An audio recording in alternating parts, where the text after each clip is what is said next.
नमस्कार साथियों। आज के वीडियो में हम देखने जा रहे हैं प्राचीन साहित्य एवं साहित्यकार। चलिए तो शुरू करते हैं। इतिहास के पिता की पदवी सही अर्थों में निम्न में से किससे संबंधित है, तो वो है हेरोडोटस। यूनानी लेखक हेरोडोटस को इतिहास का पिता कहा जाता है। हिस्टोरिका उसकी प्रसिद्ध पुस्तक है। अगला प्रश्न है, मुद्रा राक्षस का लेखक कौन है? विशाखा दत्त। मुद्रा राक्षस की रचना विशाखा दत्त ने की थी। इस ग्रंथ से मौर्य इतिहास मुख्यतः चंद्रगुप्त मौर्य के जीवन पर प्रकाश पड़ता है। इसमें चंद्रगुप्त मौर्य को विशल तथा कुलहीन कहा गया है। अगला प्रश्न है, 10 कुमार चरित किसने लिखा? तो वो दंडी ने लिखा। अगला प्रश्न, कुमार संभव महाकाव्य किस कवि ने लिखा? कालिदास ने लिखा। सभी प्रश्न प्राचीन साहित्य एवं इतिहास साहित्यकार से सभी प्रश्न बहुत ही महत्वपूर्ण हैं, तो इस वीडियो को बार बार सुनिएगा। इसमें सभी प्रश्न बहुत ही महत्वपूर्ण दिए गए हैं। सूरदास की है सूरसागर, सूरसारावली, साहित्य लहरी। दंडिन 10 कुमार चरितम, तुलसीदास की है रामचरितमानस, विनय पत्रिका आदि। अमर सिंह द्वारा रचित अमरकोश है। वात्स्यायन ने कामसूत्र लिखी थी। कालिदास कृत मेघदूत है। विशाखा दत्त मुद्रा राक्षस, जिसमें चंद्रगुप्त मौर्य की जानकारी मिलती है। अभी हमने देखा था 10 कुमार चरितम के रचनाकार थे दंडिन। अगला प्रश्न, कौन सा नाटक कालिदास ने नहीं लिखा? तो वो है जानकी हरणम। उन्होंने मालविका अग्निमित्रम, अभिज्ञान शकुंतलम, कुमार संभव तीनों लिखे हैं। अगला प्रश्न है, व्याकरण 4 पाणिनि नंद शासक पद्म महापद्मों के मित्र थे। अष्टाध्यायी उनकी प्रसिद्ध कृति है। कामसूत्र के लेखक वात्स्यायन और कल्हड़ ने राजतरंगिणी में कश्मीर का इतिहास बताया है। चाणक्य की अर्थशास्त्र है। तो सभी प्रश्न महत्वपूर्ण हैं। अमरकोश अमर सिंह ने लिखी है। कालिदास कृत मेघदूत है। 10 कुमार चरितम की रचनाकार दंडिन है।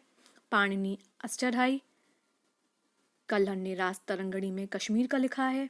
अष्टाध्यायी किसके द्वारा लिखी गई है? पाणिनि द्वारा लिखी गई है।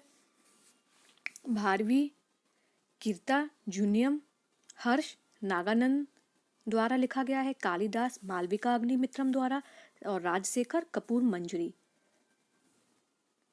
विशाखा दत्त नाटककार थे। मुद्रा राक्षस इनकी प्रसिद्ध रचना है। चरक संहिता नामक पुस्तक किस विषय से संबंधित है? चिकित्सा से। कादम्बरी, अगला प्रश्न, कादम्बरी की रचना बारभट्ट ने की थी और ये हर्षवर्धन के दरबारी थे।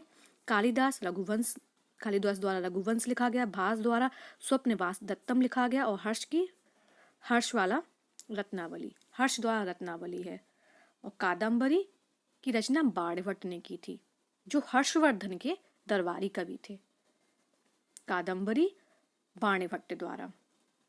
अगला प्रश्न है, विशाखा दत्त की मुद्रा राक्षस। फिर आपकी बाहर मीरी द्वारा आपका खगोल विज्ञान लिखा गया है। चरक द्वारा चिकित्सा और ब्रह्मगुप्त गणित से संबंधित है। ये गणितज्ञ थे। अगला है इसमें मिलिंद पन्ह है। पाली भाषा के महत्वपूर्ण ग्रंथ मिलिंद पन्ह की रचना बौद्ध भिक्षु नागसेन ने अपने और राजा मिलिंद के मध्य संवाद के रूप में की, जिससे हिंद यवन शासक मिलिंद के विषय में मिलिंद पन्ह राजा मिलिंद तथा एक बौद्ध भिक्षु के मध्य संवाद रूप में है। वह भिक्षु थे नागसेन। पाली भाषा के महत्वपूर्ण ग्रंथ मिलिंद पन्ह की रचना बौद्ध भिक्षु नागसेन ने की थी। अगला प्रश्न है, उस स्रोत का नाम बताओ जो प्राचीन भारत के व्यापारिक मार्गों पर मौन है। मिलिंद पन्ह। पाली भाषा में बौद्ध भिक्षु नागसेन द्वारा लिखित मिलिंद पन्ह में नागसेन एवं हिंद यवन शासक मिलिंदन के बीच वार्तालाप का वर्णन है। इसमें व्यापारिक मार्गों का वर्णन नहीं मिलता है। अगला प्रश्न है, मैचिंग में अमीर खुसरो अलाउद्दीन खिलजी के दरबारी कवि थे। इनकी रचनाएं मतलब जो भी है आप देख लीजिए। किरान सादे, नाशिका, मिफ्ता उल फुतूह, कालिदास के चंद्रगुप्त द्वितीय के दरबारी कवि थे। इन्होंने मालविका मित्रम, ऋतु संहार, मेघदूत, कुमार संभव, अभिज्ञान शकुंतलम, कादम्बरी की रचना बाणभट्ट, हर्षवर्धन के दरबारी कवि थे। प्रयाग प्रशस्ति के रचयिता हरिश्चंद्र समुद्रगुप्त से संबंधित है। अगला प्रश्न हम देखेंगे, सौरदा सौंदरानंद किसकी रचना है? तो ये अश्वघोष की है। अश्वघोष कुषाण शासक कनिष्क के राज्य कवि थे। उनकी रचनाओं में बुद्धचरित, सौंदरानंद और सारीपुत्र प्रकरण है। नागानंद, रत्नावली एवं प्रियदर्शिका के लेखक हर्षवर्धन है। मोस्ट इंपॉर्टेंट प्रश्न है, मोस्ट इंपॉर्टेंट प्रश्न है, कल्हड़ की रास तरंगिणी को किसने आगे बढ़ाया? जोनराज एवं शीवर ने। और अगला प्रश्न है, बृहत संहिता गुप्त काल में बाहर मिरी द्वारा संस्कृत में रचित एक विश्व कोशीय ग्रंथ है बृहत संहिता। और इम्पॉर्टेंट है, हर्ष को संस्कृत के 3 नाटक ग्रंथों का रचयिता माना जाता है, प्रियदर्शिका, रत्नावली तथा नागानंद। Most important. अगली मैचिंग हम देखेंगे, मृक्षकटिकम संबंधित है आपका शूद्रक द्वारा लिखी गई है, आपका मुद्रा राक्षस विशाखा दत्त द्वारा, और हर्षचरित बाण भट्ट द्वारा लिखी गई है। बुद्धचरित की रचना वसुबंधु ने नहीं की, बल्कि कनिष्क के राज्य कवि एवं चतुर्थ वौ संहिता के उपाध्यक्ष अश्वघोष ने की थी। बुद्धचरित की रचना अश्वघोष ने की थी। इसमें गौतम बुद्ध के जीवन का सरल तथा सरस वर्णन मिलता है। अश्वघोष की तुलना मिल्टन, गेटे, कांट तथा वॉल्टेयर से की जाती है। तो इस प्रकार से ये मैचिंग है। मृक्षकटिकम शूद्रक द्वारा, बुद्धचरित है आपके अश्वघोष द्वारा, मुद्रा राक्षस विशाखा दत्त की है और हर्षचरित बाण भट्ट की। अगली मैचिंग हम देखेंगे, बाहर मिहिर की सर्वप्रमुख रचना बृहत संहिता है। जो ज्योतिषाचार्य है बाहर मिहिर, फिर है देवी चंद्र गुप्तम नाटक विशाखा दत्त द्वारा लिखित है। मृक्षकटिकम शूद्रक द्वारा लिखित है। और विक्रमांक देवचरित बिल्हर की कृति है। इसमें कल्याणी के चालुक्य वंशी नरेश विक्रमादित्य षष्ठ का चरित्र वर्णित है। प्रबंध चिंतामणि मेरुतुंग की रचना है। प्रबंध चिंतामणि मेरुतुंग की रचना है। अगला प्रश्न है, कालिदास की साहित्यिक कृति कौन सी नहीं है? तो वो नहीं है मृक्षकटिकम।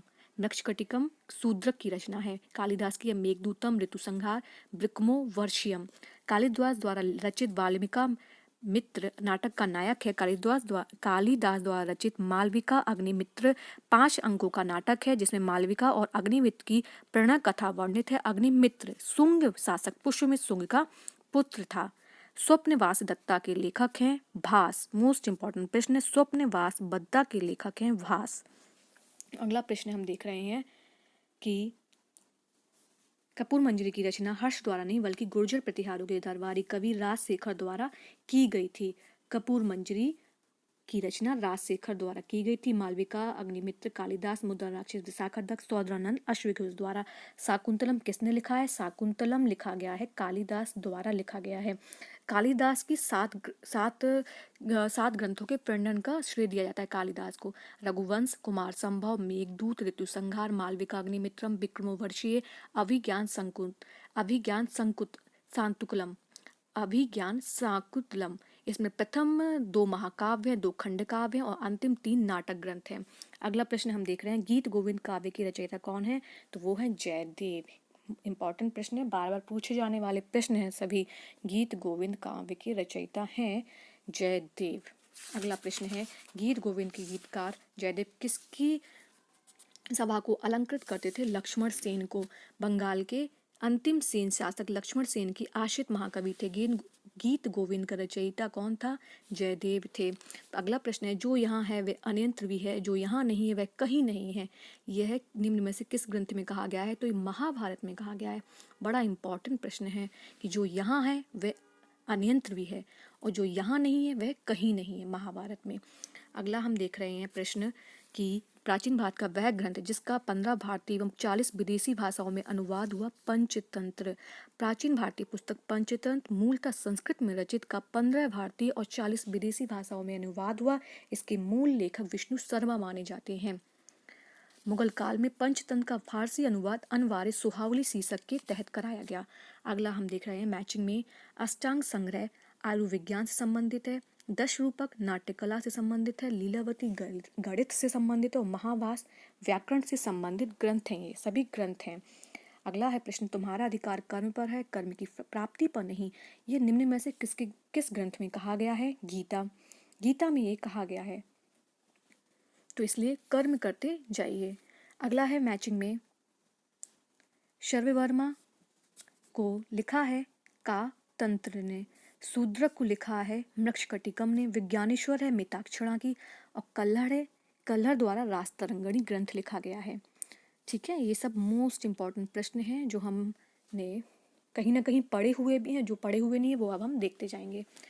तो शूद्रक गुप्त काल के प्रमुख नाटककार थे आचार्य सर्ववर्मा, कांतक व्याकरण लिखा है इन्होंने। 12वीं शताब्दी में मिताक्षरा ने की रचना विज्ञानेश्वर ने की थी और कश्मीरी कवि कल्हड़ ने प्रसिद्ध ग्रंथ रास्तरंगिणी की रचना की है। अगला प्रश्न है, कौन बीज गणित के क्षेत्र में अपने योगदान के लिए विशेष रूप से जाना जाता है? भास्कर। 12वीं शताब्दी के गणितज्ञ भास्कर ने बीज गणित के क्षेत्र में विशेष योगदान दिया है। अगला प्रश्न हम देखेंगे, मनुस्मृति मुख्यतः संबंधित है समाज व्यवस्था से। मनुस्मृति प्राचीन भारतीय समाज व्यवस्था तथा हिंदू विधि से संबंधित है। मनु को प्राचीन भारत का प्रथम एवं महान विधि निर्माता माना जाता है। महान विधि निर्माता माना जाता है। प्रश्न है, प्राचीन काल के महान विधि निर्माता थे तो वो थे आपके मनु। अब हम बढ़ेंगे अगले प्रश्न की ओर। तो ये जितने भी प्रश्न हैं सभी इंपॉर्टेंट हैं। आर्यभट्ट थे। आर्यभट्ट एक भारतीय गणितज्ञ एवं खगोल शास्त्री थे। आर्यभट्ट 4वीं और 5वीं शताब्दी ईस्वी प्राचीन भारत के प्रसिद्ध गणितज्ञ एवं खगोल शास्त्री थे। उन्होंने अपनी पुस्तक आर्यभट्टी में बताया कि सूर्य स्थिर है, पृथ्वी घूमती है। उन्होंने चंद्रग्रहण एवं सूर्य ग्रहण के कारणों पृथ्वी की परिधि का भी पता लगाया। उन्होंने त्रिकोणमिति का जन्मदाता भी माना जाता है आर्यभट्ट। अगला प्रश्न देखेंगे, शून्य का आविष्कार किया था किसी अज्ञात भारतीय ने। अगला प्रश्न है, किसे भारत का प्रथम विधि निर्माता माना जाता है? तो वो है मनु को। तो आर्यभट्ट से संबंधित जो हमने बताया कि चंद्रग्रहण और सूर्य ग्रहण के कारण पृथ्वी की परिधि का पता लगाया, तो ये सब आर्यभट्ट द्वारा हुआ है 4वीं और 5वीं शताब्दी में। जो शून्य का आविष्कार ईसा पूर्व 2वीं सदी में किसी अज्ञात भारतीय ने किया था। अरबों ने इसे भारत से सीखा और यूरोप में फैलाया। अरब देश में शून्य का प्रयोग सबसे पहले 873 ईस्वी में पाया जाता है। शून्य का आविष्कार किसने किया था? किसी अज्ञात भारतीय ने। ये आईएएस में भी पूछा गया प्रश्न है, इसलिए हम ये सभी प्रश्न देख रहे हैं कि प्राचीन भारतीय जितने भी साहित्य और साहित्यकार हैं सभी महत्वपूर्ण हैं, सभी की रचनाएं भी महत्वपूर्ण हैं, जो किसी न किसी परीक्षा में पूछी ही जाती हैं और एक क्वेश्चन तो इससे पूछा ही जाएगा। तो ये सभी परीक्षा में महत्वपूर्ण है ये वीडियो। तो इस वीडियो को ज़्यादा से ज़्यादा देखें, लाइक करें और शेयर करना तो बिल्कुल ना भूला करें। सबसे प्राचीन वाद्य यंत्र है बीणा। सर्वाधिक प्राचीन वाद्य यंत्र बीणा है। यह प्राचीन काल से भारतीय संस्कृति एवं संगीत का भाग रही है, जबकि सितार, सरोद एवं तबला मध्यकालीन वाद्य यंत्र है। सितार, सरोद एवं तबला मध्यकालीन वाद्य यंत्र है। तो सबसे प्राचीन वाद्य यंत्र बीणा है। तो इस वीडियो में जितने भी प्रश्न हैं सभी बार बार सुनिए और सभी को याद रखिए। कालिदास से संबंधित प्रश्न हैं, चाहे वो मृच्छकटिकम हो, सभी प्रश्न आपके लिए महत्वपूर्ण हैं। तो इस वीडियो को लाइक करना ना भूला करें। मैं देख रही हूँ कि सब इस चैनल को देख तो रहे हैं, कुछ वीडियोस भी देख रहे हैं बट लाइक नहीं करते हैं, तो प्लीज़ लाइक करें। धन्यवाद।